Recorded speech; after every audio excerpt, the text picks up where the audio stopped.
Veja, é fundamental que as conversas que nós tenhamos aqui, os debates, a pergunta do Lucas né, se refere ao passado. Pamela está falando ao passado.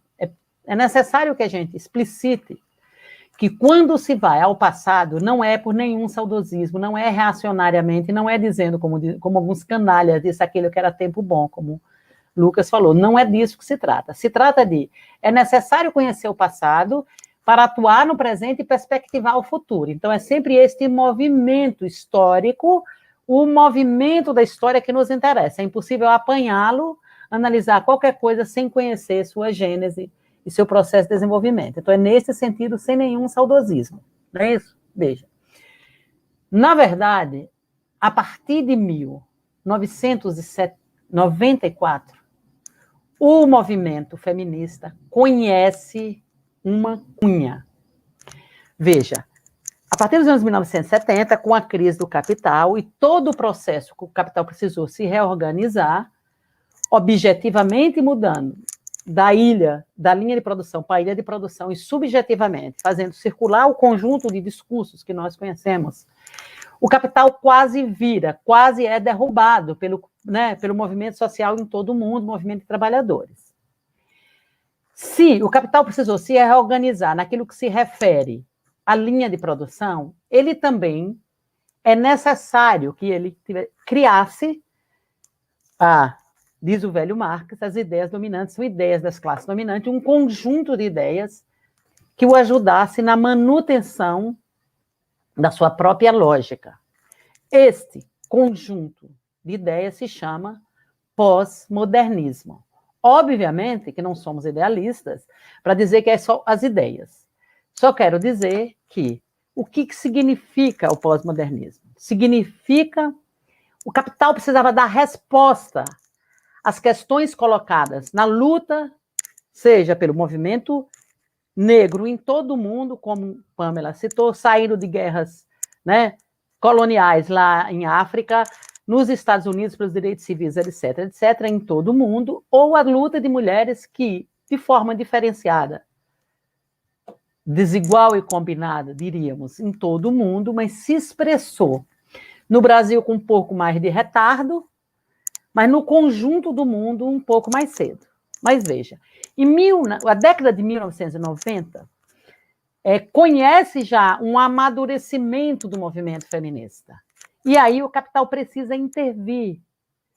Ele não pode negar a força, a luta de classes não é só o capital jogando, é ele jogando e nós nos contrapondo. Ele não pode negar os problemas advindos da forma com que os seres humanos são colocados no trabalho e classificados do ponto de vista ideológico por terem uma dada cor de pele ou um determinado sexo. Ele não pode negar os problemas que a gente chamaria ligados à opressão. Então, ele pensa a solução mais fantástica para a sua continuidade. Ele separa o eixo da exploração, que é o eixo do trabalho, e superdimensiona em tudo aquilo que ele manda nas universidades, nas instituições, o eixo da opressão, entre os quais, né, o que nos trouxe aqui hoje, a discussão acerca das mulheres, ou a discussão de gênero, ok? Ele superdimensiona. Veja, gente, é muito simpático isso. Porque quem é contra? Você é um troglodita para ser contra a luta antirracial? Você é um troglodita para defender que as mulheres devam ficar em casa? Não, você não é um troglodita. Você é um cara muito moderno. Então, se eu separo o eixo da exploração do eixo da opressão, eu posso depois, por exemplo, não sei se quem está em Portugal conhece, mas quem está no Brasil conhece, ser garota propaganda, por exemplo, de Bolsa da Prada. Ou, quem sabe, fazer propaganda de uísque caro. Porque, veja, qual é o problema? É representatividade, né, antirracista. Então, eu posso negociar e fazer acordos com o capital. Então, o que isso tem a ver conosco aqui? O movimento feminista, eu entro lá no movimento feminista, eu sou dinossauro, em 1975, as nossas bandeiras e as nossas lutas aqui, estou aqui em São Paulo, nesse período, que era as mulheres da fábrica, as mulheres do trabalho assalariado e as mulheres da Associação de Trabalhadores, as mulheres da Associação de Donas de Casa, incluindo, né, o conjunto de mulheres das mais diversas, organizadas nos bairros. E a gente ia para a praça pública lutar por aborto, por creche, por trabalho assalariado, trabalho igual, salário igual, etc, etc. Isso é 1975. Em 1994, isso vai crescendo, e o capital intervém. A organização, uma dessas grandes aí, é a Organização Mundial da Saúde. Não, mentira. Fico devendo a organização. Eu acho que é de saúde mesmo. Institui a divisão entre direitos sociais, sexuais e direitos reprodutivos. Até ali, a gente fazia essa luta completamente junta. Em São Paulo, nós conseguimos, ainda num governo pelego, democrata lá, nós conseguimos criar, por exemplo, tem um hospital, Pérola Baita, que era um hospital da mulher, que se fazia aborto. A luta pela creche é uma luta na ordem do dia. Isso significa, ao mesmo tempo, direitos reprodutivos e direitos sexuais. Direito ao meu corpo. O aborto está nessa pauta. Direitos reprodutivos. O capital separa os direitos sexuais e os direitos reprodutivos. Desaparece com os direitos reprodutivos, que são os direitos ligados ao corpo das fêmeas, ou das mulheres, se vocês quiserem assim chamar. E superdimensiona os direitos sexuais, que, tomada de posição, são extremamente necessários. São os direitos chamados civilizatórios. Os direitos de eu fazer sexo com quem eu quiser, desde que consentido. Os direitos que o meu sexo não determine o meu jeito de ser e estar no mundo. O direito a pessoas do mesmo sexo se casarem. Um conjunto, direito a usar o meu nome social, se assim eu quiser. Então, são direitos sociais que eu defendo, mas que se conhece habilmente um supercrescimento em detrimento dos direitos reprodutivos. O que significa do ponto de vista do capital?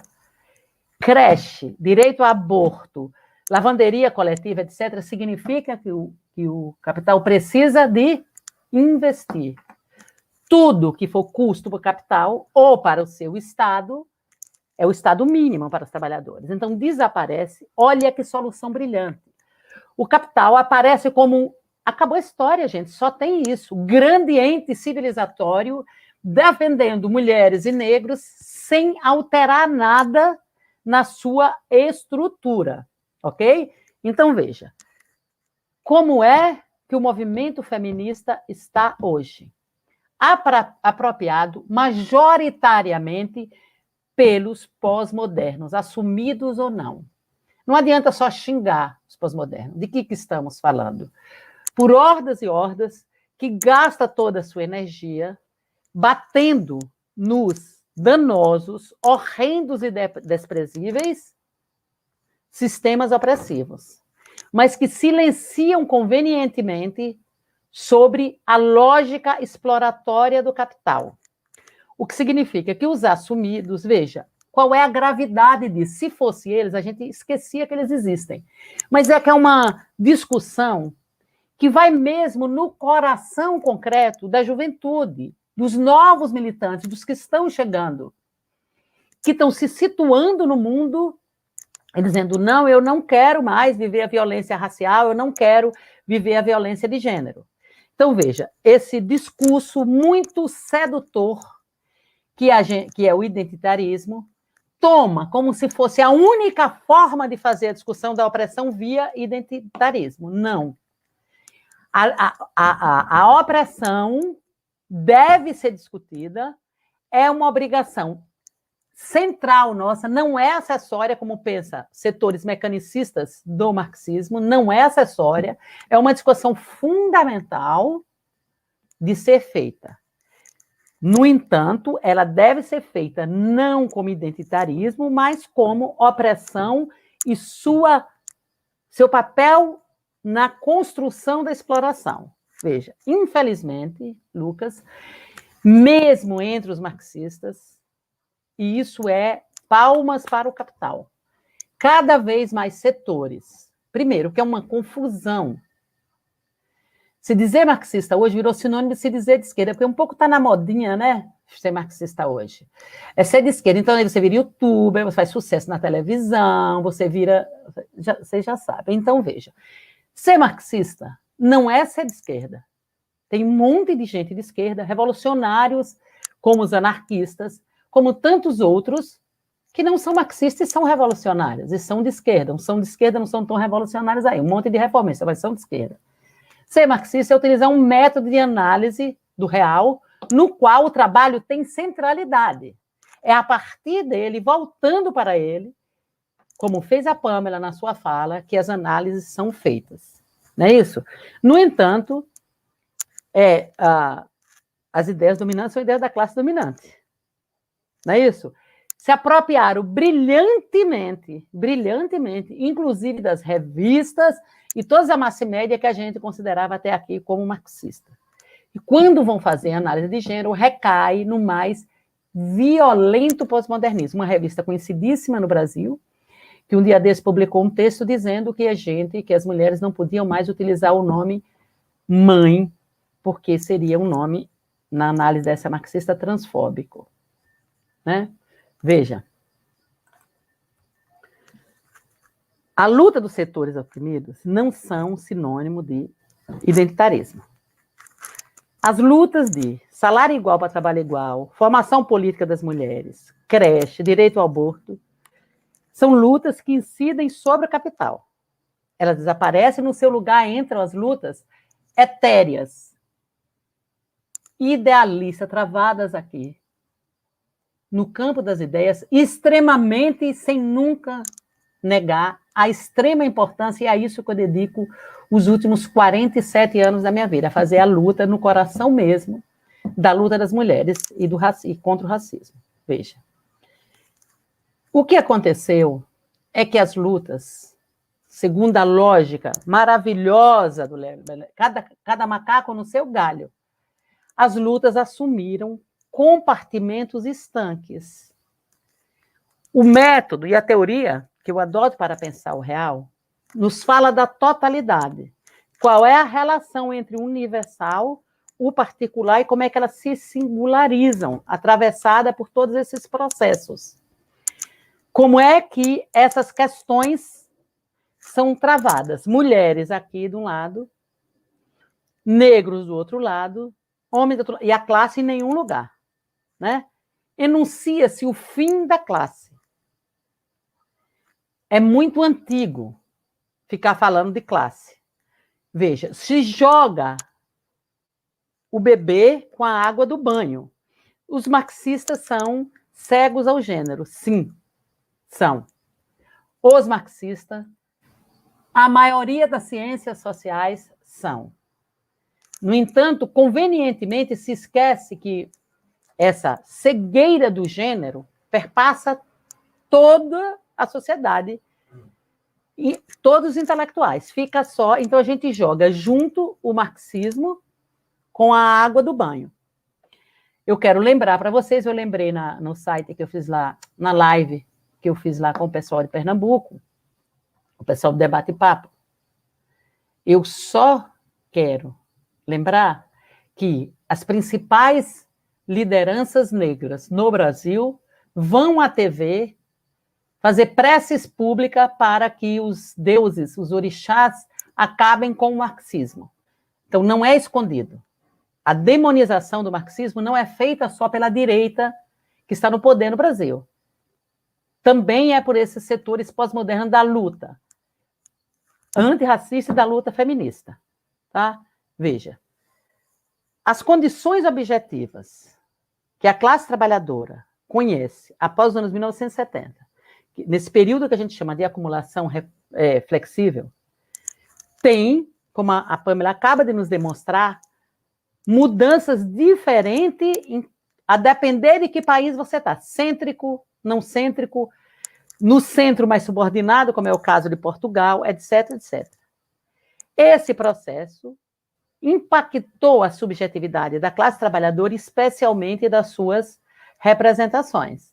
No processo que a gente conhece como apelangamento, como pactos sociais, etc, etc. esse rebatimento não se dá só ali no chão da fábrica e na representação direta do chão da fábrica. Se dá em todos os recônditos da vida social. Não nos esqueçamos que nenhum modo de produção, na sociedade de classes, em nenhum modo de produção baseado na classe, e especialmente no nosso, nada se reproduz sem o convencimento. O uso da violência deve ser necessariamente de momentos pontuais. É preciso que os dominantes, no caso, os capitalistas, façam o movimento para que a parcela majoritária da humanidade incorpore a sua lógica como lógica própria. Fizeram isso com o pós-modernismo. E ele contribui enormemente para dicotomizar as lutas, lateralizando a exploração e hipostasiando, tomando como absoluto a opressão. Veja, qual é o efeito disso? O efeito é que os temas caros à tradição da esquerda são repaginados e aparece como fosse avanço civilizatório. Estamos falando do quê?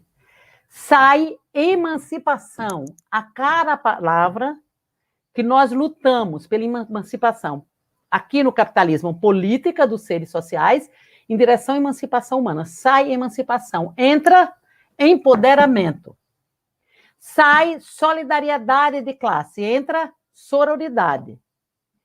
É uma disputa ferrenha que não se dá apenas em termos de expressões ou conceitos, mas significando uma mudança concreta no nível de luta travada. É uma disputa ferrenha, só que, na minha avaliação, estamos travando-a hoje com quinta coluna instalado no nosso meio. Se a gente não reconhece o inimigo, a gente não tem como combatê-lo. Você me pergunta, Lucas, como é que se faz, qual é a necessidade que nós temos hoje, movimento feminista, e dizendo aqui como é que eu conceituo feminismo.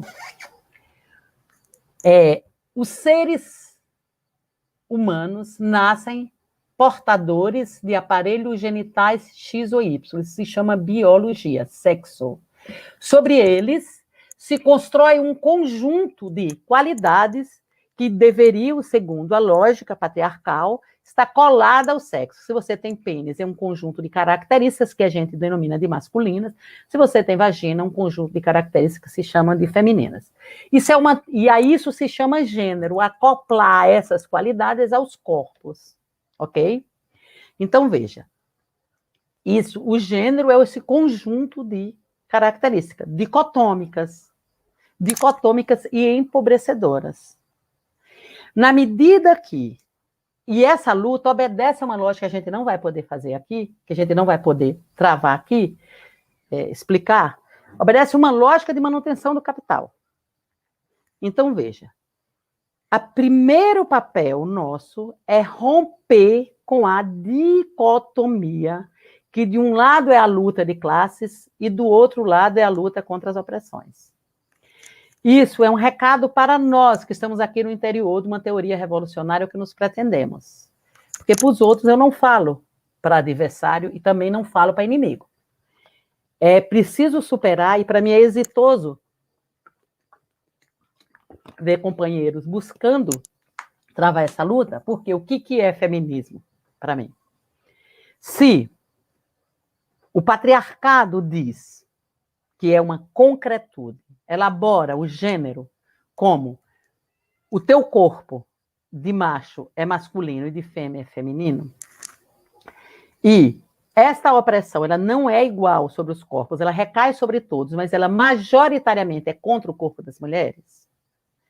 Se dizer feminista é se dizer contra um sistema que classifica e domina as pessoas baseada no seu sexo.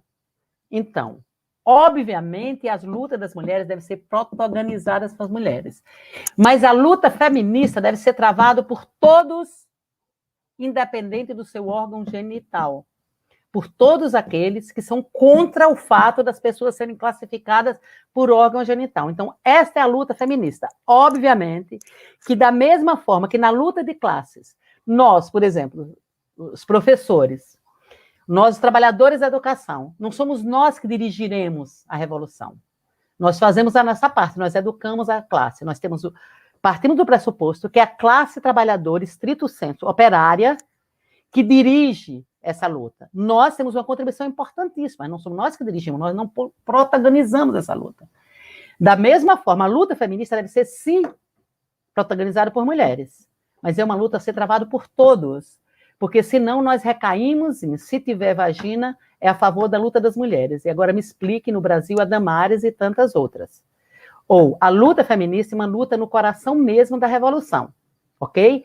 Que diz, pelo fim do sexo como um marcador da vida humana.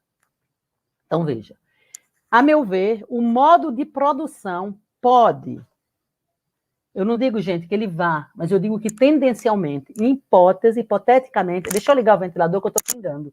Um minuto, por favor. Aproveitar, então, pedir para o pessoal deixar aí as perguntas para a gente dar seguimento depois da fala da Terezinha. Vai lá, Teca. Ele pode mudar a cor da dominação. Aliás, o que parcela significativa do movimento feminista e do movimento negro no Brasil, estou falando do Brasil, sonha com isso. É as mulheres dominando e os negros dominando. Não sonha com o fim da dominação de classes. Nós sonhamos e trabalhamos para acabar com as classes sociais para criar a humanidade. Então, não nos interessa uma inversão de sinal. Nós não queremos mudar nem a cor, nem a orientação sexual dos dominantes e dominados. O capital, em tese, pode fazer isso. A sua estrutura continuaria intacta se os negros estivessem nos melhores lugares ou se os homossexuais, no sentido LGBT, estivessem nos melhores lugares. Não. Isso ele pode? Pode. Ele jamais poderia inverter o sexo da dominação. Porque é no corpo das mulheres que se reproduz a força de trabalho. O capital, como toda sociedade de classe que nasce, o patriarcado nasce junto com a sociedade de classes, não é eterno, por favor. Ele nasce junto com a sociedade de classes. Ele precisa controlar, não é o único elemento, mas é um elemento que não pode ser esquecido. Ele precisa controlar a força de trabalho. Mas é absurda essa sua argumentação. Vejam, abram, quando terminar aqui, o mapa do aborto. Nos países cêntricos, o aborto é permitido, nos países não cêntricos, o aborto é proibido, porque os países não cêntricos precisam fornecer força de trabalho barata para os países cêntricos, ok? Então, veja os interesses do capital olhando o mapa de onde o aborto é permitido ou não. Veja. Quais são, Lucas? Eu sei que quantos minutos me faltam? Faltam 7 minutos, mais ou menos. Então, a Pamela já foi pincelando de como estava a situação em Portugal e a gente pode perspectivar como está hoje. Como é que está hoje? Estamos pegando o melhor das forças da juventude, o melhor das forças organizadas, e gastando-a em lutas inócuas, mas que faz muito sucesso. Quando eu comecei minha militância feminista em 1975, eu conhecia, e eu estava em São Paulo, o maior centro industrial do país, eu conhecia todas as feministas. Todas. Hoje, eu não conheço nem as feministas da Unirio, onde eu dou aula, porque são milhares, deve ter 410 mil feministas. Que parece um super avanço. Nós, que usamos um método que diz, é preciso desconfiar do trivial, da primeira aparência, é preciso, e além me pergunto, como é que está a violência contra as mulheres aqui no Rio de Janeiro e no Brasil? Aumentando a passos largos. Como é que está o emprego das mulheres? Como é que está creche para Creche deveria ser para a humanidade, mas numa sociedade onde filho é responsabilidade, colocado como responsabilidade das mulheres, é um problema que interessa diretamente e primeiramente as mulheres. Como que está a luta pela ligação? Desapareceu. As pautas do 8 de março são pautas todas focadas nos direitos sexuais. Desapareceram as pautas. Enquanto isso, a realidade concreta das mulheres piora a patamares. Agora é muito legal, porque agora tudo é o Talibã. Então, as mulheres do Talibã vão sofrer imenso. Jura, gente? Vão sofrer imenso na minha avaliação. Mas jura que, fora a diferença que nós não usamos burcas, tem tanta diferença assim? Eu não avalio que tenha. Eu não avalio que tenha. Eu não estou subestimando que é a força no fundamentalismo religioso. Veja. Então, dito isso, os marxistas são, né, como diz o velho Marx, não basta pensar o mundo, é preciso transformá-lo. Eu não sou, né, da teoria lá do pessoal da Crises, por exemplo, o que diz, ou da escola de Frankfurt, que diz do horror que é e não tem saída. Sim, tem saída. Por onde, naquilo que se refere às mulheres, devemos construir a saída? Primeiro, é necessário uma luta explícita e ferrenha pelo fim da divisão sociossexual do trabalho. Esse fim bate diretamente, você não precisa dizer o capital, mas uma luta que coloque como horizonte a divisão sociossexual do trabalho bate diretamente na forma como o capital organiza a vida social hoje. É preciso retomar as lutas que dizem respeito ao controle das mulheres sobre seu próprio corpo, e não apenas a luta para não se depilar. Controle sobre seu próprio corpo, isso passa pelo aborto, passa por licença maternidade remunerada, passa por contracepção segura, passa por hospitais apropriados para atender mulheres, etc, etc. Então, veja, controle das mulheres sobre o seu próprio corpo. O corpo é meu, eu faço com ele o que quiser. Eu não sou, né, obrigada a casar, a ter filhos, etc, etc. É preciso retomar uma luta que desapareceu, e agora eu vou apanhar quando eu dizer isso, daqui a pouco, mas é a luta pela massividade do trabalho assalariado. A Pamela diz corretamente, as mulheres sempre trabalharam. Na verdade, se nós formos em Lukács, a humanidade só é humanidade porque trabalha. A forma como esse trabalho não existe a não ser a classe dominante que vive sem trabalhar. Mas as formas que esse trabalho assume é que diferem em tempos históricos, não é isso? A nossa luta é pela massividade do trabalho assalariado. As mulheres entrarem, isso significa o fim da divisão sociossexual do trabalho. É impossível no capitalismo, gente. Nós sabemos, porque não existe espaço para todos. A Pamela deixou claro de como os operários receberam a luta das mulheres. Porque, veja, é o capitalismo, não tem lugar para todos. Se entra mulheres, desemprego dos homens, não é isso? Então, a nossa luta é não pela entrada das mulheres e o desemprego dos homens, é a luta pelo aumento do posto de trabalho, a luta que a classe sempre promoveu, agora, deixando claro que essa classe é composta de homens e de mulheres. Então, para acabar com a subordinação material das mulheres, não é com autoajuda, é com seu assalariamento. É impossível na lógica do capital. Sim, por isso nós devemos lutar. Nós sabemos que essa é uma tarefa imediata, não é uma tarefa histórica, mas é exatamente por isso que nós vamos travá-la, para apontar, para estourar, para apontar os limites. Veja, o fim é uma luta que o movimento feminista revolucionário precisa colocar, que é o fim da divisão público-privado, uma divisão que só existe no capitalismo. Antes era diverso, não é que não havia divisão sexual do trabalho, mas divisão público-privado é os homens na produção e as mulheres na reprodução social da vida. É preciso politizar as lutas para que as tarefas da reprodução da vida sejam assumidas pelo Estado. creches, escolas integrais, lavanderias e restaurantes coletivos. Para além da divisão das tarefas domésticas. Porque o que acontece? Óbvio que a divisão das tarefas domésticas entre homens e mulheres é o patamar de onde se parte. O movimento pós-moderno colocou como a meta. Então, individualiza, culpabiliza. Lucas, quantos pratos você lava por... Se você não lava o mesmo número de pratos, você é um machista.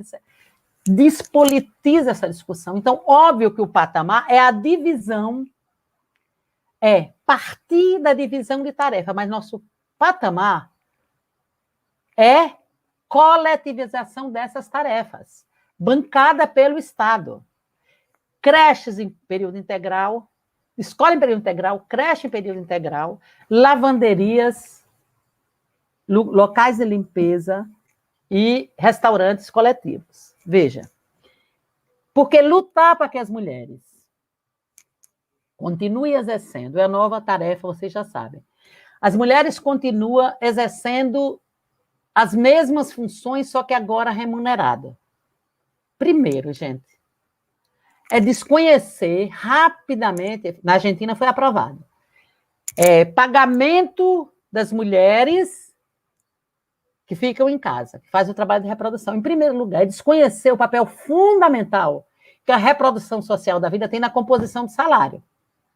Por que é necessário para o capital que as mulheres fiquem em casa? Porque se o capitalista tivesse que pagar o salário para a força de trabalho se reproduzir no dia seguinte, no caso dos homens, o salário teria que ser muito mais alto, diminuiria a mais-valia que ele extraiu. Então, não é diretamente que o trabalho doméstico produz a mais-valia, mas contribui no montante lá na fábrica. Vocês acreditam que, em primeiro lugar, o capital vai empreender essa luta diretamente no seu coração, remunerando as mulheres, sem se mexer? É uma falácia. Em segundo lugar, e se o Estado bancar isso? O Estado vai bancar, retirando, o Estado que já é mínimo, retirando da saúde, da educação, do interesse coletivo, para bancar algo que interessa ao capital, porque a reprodução da força de trabalho... Ninguém está falando aqui de amor, de sexo, ninguém está falando disso. Está falando de reprodução da força de trabalho. Do trabalho que as mulheres fazem para que no dia seguinte a força de trabalho esteja pronta para trabalhar. Veja, isso impacta a extração da mais-valia. Agora, o mais grave disso, lutar para que as mulheres sejam remuneradas no trabalho doméstico significa eternizar a divisão sociossexual do trabalho, o mundo da produção dos homens e o mundo da reprodução das mulheres. O trabalho de reprodução da vida é um trabalho chato, maçante e isolado. Cada um no seu... Nós queremos exatamente o contrário disso. Nós queremos livres produtores livremente associados. Terceira questão que nos impacta diretamente, que nós temos que preparar curso de formação política para as mulheres, mas que leve em conta a situação atual das mulheres, não para mim e para a Pamela. É preciso fazer curso de formação política para as mulheres que estão lá, que não dividem, cujos maridos, as mulheres que têm maridos, as heterossexuais, que não dividem as tarefas, que têm 5 filhos. Como é que você traz e faz formação com essas mulheres? Quantas mulheres da classe trabalhadora estrito sensu se sentem representadas tira o moralismo de lado? Uma passeata sem a parte de cima da roupa na orla de Copacabana. Quantas dessas mulheres? Então, é preciso, sim, preparar curso de formação política no estado que as mulheres se encontram hoje. Incorporar mulheres na direção das organizações de classe, mas não incorporar mulheres para falar do tema das mulheres. O tema das mulheres é tema de homem e de mulheres. Incorporar mulheres enquanto legítima direção política. E, para isso, é preciso pensar suportes, como já houve, a esquerda brasileira já conseguiu fazer. Nós tínhamos Eu tenho um filho que tem 35 anos. Nunca parei um dia de militar. Fiz greve até ele nasce numa quinta. Até a sexta eu fiz piquete até a sexta seguinte. E logo depois estava na rua, era 86, fazendo de novo greve. Veja, por quê? Porque tinha um coletivo nas direções e nos sindicatos que pensava a questão das mulheres. Então, tinha um coletivo para as crianças, tinha creche para as crianças, a gente cuidava coletivamente disso que era a reprodução da força de trabalho e as tarefas das mulheres, ok? Veja, então, é preciso incorporar as mulheres na direção das organizações, é preciso organizar as mulheres. Organizar é muito diferente de agitar. Nos sindicatos, nas fábricas, nos locais de moradia, em torno de seus interesses imediatos. E seus interesses imediatos são interesses de gênero e de classe. E em torno dos seus interesses históricos, que é o fim do patriarcado e do capitalismo. Então, não são tarefas impossíveis nem dicotômicas. São tarefas que se constroem uma no interior da outra. Veja. Yves Tonet, glorioso Yves Tonet, que já veio aqui, foi ele também já veio aqui, né? Nos ensina o seguinte, tem um texto brilhante dele, discutindo ética, e ele diz o seguinte: a medida para analisarmos as questões, para além de ser reformista ou revolucionária, para analisar as medidas, as táticas avaliadas, as estratégias históricas que devem, sim, levar em conta sempre, né, a conjuntura, deve se pautar sempre por isso. Essa questão, essa tática, essa estratégia, aponta na direção da emancipação humana ou na sua direção contrária? E, para encerrar, eu pergunto, as pautas, é uma pergunta, é uma provocação. As pautas que o movimento feminista tem defendido hoje apontam na direção de um rompimento com a lógica do capital ou no seu aprofundamento? Então, vejamos, a primeira delas. O individualismo mais exacerbado é: mulher, primeiro você, empodere-se, é uma a uma. Essa lógica suprema, abra o Facebook. Pense primeiro em você. Bem, o capital aplaude. Se, por um lado, toda a vida é mulher, não pense em você, olha que fantástico, agora pense só em você. Então, essa é a pauta número 1 do movimento feminista. Pauta número 2, a mercantilização mais exacerbada sobre o corpo das mulheres, com a fetichização da aparência como se fora sinônimo de libertação. Né? Então, eu arrasto, essa palavra literal, eu arrasto a raba no chão de manhã e à noite eu leio Kant. É tudo que o capital quer, se chama multifuncionalidade. Eu acabo de abrir, tenho o desprazer de abrir uma amiga minha postando uma foto assim, de um monte de mulheres com as bundas para fora, dizendo o poder das rabas e tal. Eu gostaria de saber que novidade é essa, porque sempre foi essa mesmíssima pauta. A raba das mulheres sempre fez muito sucesso, não é isso?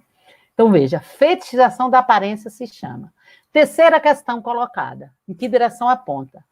No retorno, que eu chamo de reacionário, a lógica, uma lógica da natureza no qual as mulheres deveriam estar inseridas, e a destruição da mulher como ser social. Se expressa onde? As mulheres são da lua, é o sagrado feminino, o retorno às tarefas consideradas femininas. As mulheres devem cuidar das plantas e da terra. Isso é uma tarefa das mulheres. Isso se chama reacionarismo. Quarta questão. Tem uma verdadeira defesa feita pelos pós-modernos ou pelo movimento feminista do fim da história. O que significa isso? Estão eternizando uma categoria histórica que é o gênero. Gênero é uma categoria que não é idêntica ao patriarcado, o patriarcado é anterior a ela, o gênero é com pouca duração, essa categoria, e se refere a construções sociais sobre corpos biológicos. Agora, vamos eternizar o gênero. Não é o gênero que é autoritário e dicotômico e empobrecedor, que divide a humanidade em machos, fêmeas, e uns têm essa... Não, agora é a biologia que é autoritária. Então, veja, agora o gênero virou lugar de libertação. Muitas possibilidades. Da mesma forma que os pelegos falam em conciliação de classe. Nós somos pelo fim das classes. O pensamento reformista diz, não, podemos civilizar, né, a burguesia, fazer aliança, vocês estão assistindo aqui no Brasil. Quinta questão. O pensamento conservador está aparecendo como se for o seu contrário, libertário. É o reino da biologia, a crítica que nós fazemos, a Durkheim, né, os positivistas no geral, agora aparece como seu ápice. O que se altera é a biologia. E mantém-se intacto o social sobre o qual se ergue a significação, seja do ponto de vista do gênero, do ponto de vista da raça. Né? Independente. Veja. Para os marxistas, essas lutas que você tem agora, essas 5 lutas travadas pelos feministas modernos, são lutas que, em tese, a gente travaria de outra forma, que estão inscritas naquilo que a gente chama das lutas pela emancipação política. Né? Para nós, as lutas pela emancipação política devem ser, sim, sempre travadas em direção, tensionando em direção à emancipação humana. Lutas que restem, que fiquem aqui no interior da emancipação política, sem apontar para a emancipação humana, se chama reformismo.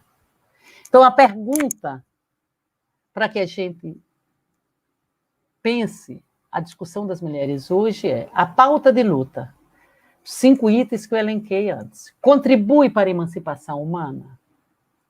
O sujeito social individual, individualismo mais exacerbado, como sinônimo de libertação, contribui para a emancipação humana?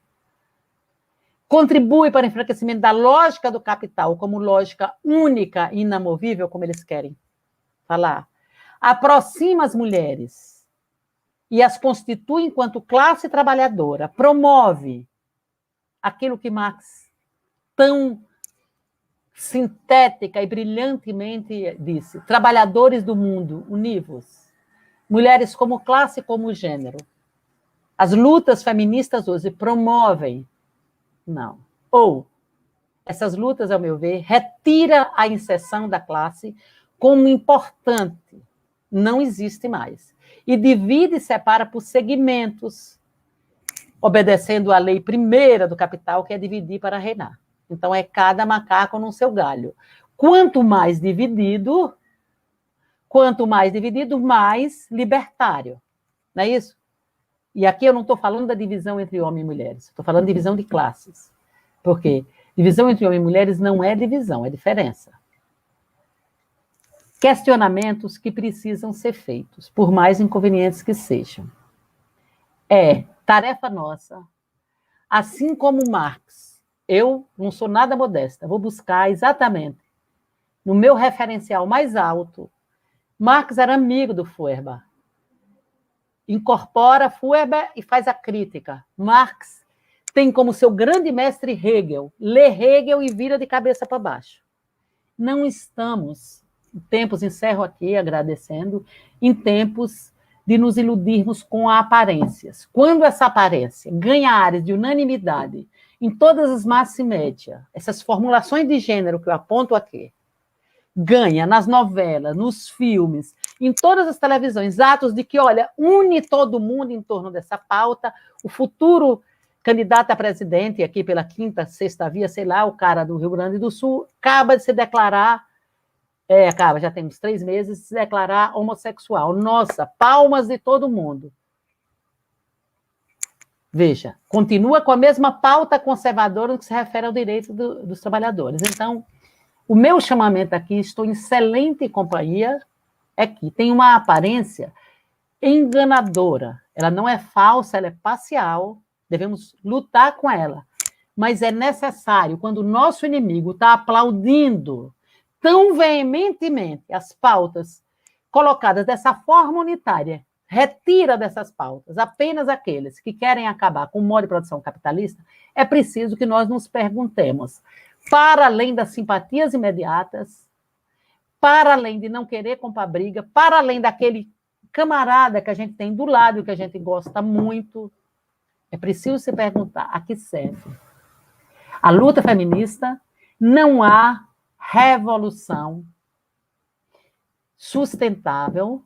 Podemos acabar com o modo de produção capitalista. Ele se sustenta, ele encarna, ele ganha concretude por todos esses melindres, essas construções de opressão. Primeiro, não é só para depois da revolução, é agora que nós temos que travar essa luta. Primeiro, pelo fim da opressão e, ao mesmo tempo, para incorporar esses setores na construção de uma sociedade que não se sustente na exploração do trabalho, que exige e precisa, e é isso que nós temos que definir, que os sujeitos sejam divididos por cor de pele, sexo ou qualquer outra característica que esteja na sua biologia ou no seu psiquismo. É uma sociedade sem exploradores, significa também uma sociedade sem dominação e opressão. Essa é uma luta nossa. Estamos perdendo de lavada para os pós-modernos. Precisamos trazer essa maravilhosa juventude, essas novas energias para a luta de classes. Mas uma luta de classes na qual ela se reconheça. Como eu tenho um gênero, eu sou portador de uma raça, eu sou considerado de uma raça, eu não sou de uma raça, mas eu sou marcada pelo racismo e marcada pelo sexismo. Essa é a nossa tarefa. Ela não é fácil, porque os nossos inimigos, a maior parte das vezes, estão do nosso lado, inclusive. Mas é uma luta que é necessária travar. Somos poucos e poucas, mas somos bem decididos no que temos para fazer. Muito obrigada.